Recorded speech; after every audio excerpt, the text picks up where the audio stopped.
Hello students, today we are going to study cross-sectional elements in which our first topic is the pavement characteristic.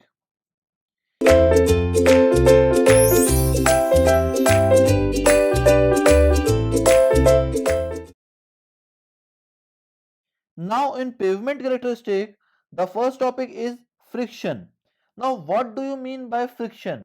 Any force which opposes the movement of a vehicle is known as friction. Now suppose that if vehicle is moving like this along a particular pavement with a velocity v. So, to oppose this movement, friction will be generated here. That is known as frictional force.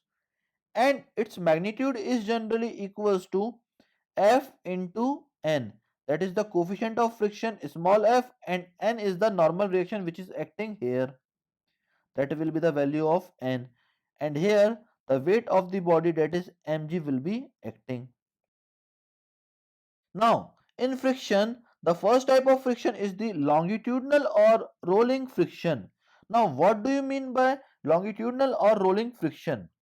Rolling friction acts in the direction opposite of movement of vehicle or longitudinal direction. It means that the longitudinal or rolling friction is generally acting in the direction opposite to that of movement, which is shown here.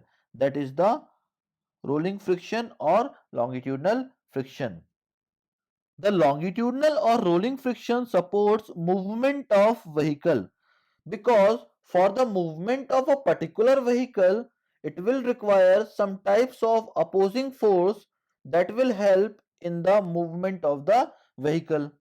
It is generated as the resistive force to the traction force. Here, traction force is that force which is generally used for the movement of that vehicle, and resistive force is that force which generally opposes the movement of vehicle. So, resistive force is frictional force here, and traction force is the moving force which is generally acting in this direction. Now, as per IRC 73/1980, the value of coefficient of longitudinal friction ranges between 0.35 to 0.40. Now, this value is very important as per the all government competitive exams as well as from the gate point of view. Now, we can move to the note, that is coefficient of longitudinal friction depends upon the speed of vehicle. Now, how coefficient of longitudinal friction depends upon speed of vehicle? Suppose that if the speed of vehicle is very high, then the contact area between the tire and the pavement is very less. So, friction will be very less because the frictional force depends on the contact area between tire and the pavement. And if the speed of vehicle is very large, then the contact area will reduce to very small value. So the frictional force also reduces.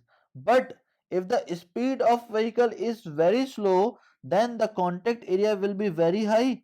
And if the contact area is large, then the frictional force is also very large. So I had written here, as speed of vehicle increases, the contact area between tires and surface decreases, which I had already told you. Hence, coefficient of friction decreases. So, the coefficient of longitudinal friction is inversely proportional to the speed of vehicle. If speed of vehicle is very high, then coefficient of longitudinal friction is very less and vice versa. Now, smooth tires offers higher friction factor than the new tires on dry pavement. You know that during the rainy season, we all are going to change the tire of our vehicle. Why? Suppose that we have two cases. First one is for dry season. Now, when the season is dry as well as when the surface of the road is also dry, then smooth tire generally offers higher friction factor. Why? Because the contact area between smooth tire and pavement is very large. That's why the friction factor is also very large in dry pavement as compared to the new tire, because new tires is generally having corrugations like this. So only that corrugated part will be in contact with the pavement and other surfaces will not be in the contact with the pavement. So friction factor will be very less. But this condition is reversed in case of wet pavements, because in wet pavements, in between the surface of the tire and the pavement, there will be water. Now, due to the water present in between the surface of the tire and the pavement, so the contact area will be very less, and if the contact area will be very less, then the friction factor will be very less.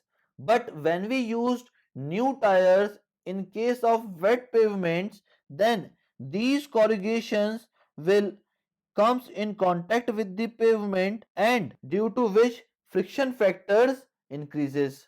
That's why during dry pavement, smooth tire offers higher friction factor as compared to new tires, whereas in case of wet pavement, the condition is reversed and smooth tires offer lesser friction factor as compared to new tires in case of wet pavement, because water acts as a lubricating agent in between the surface of the tire and the surface of the pavement.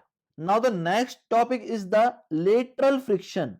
Now when lateral friction comes into picture, suppose that there is a curve like this, that is the horizontal curve, and our vehicle is moving like this.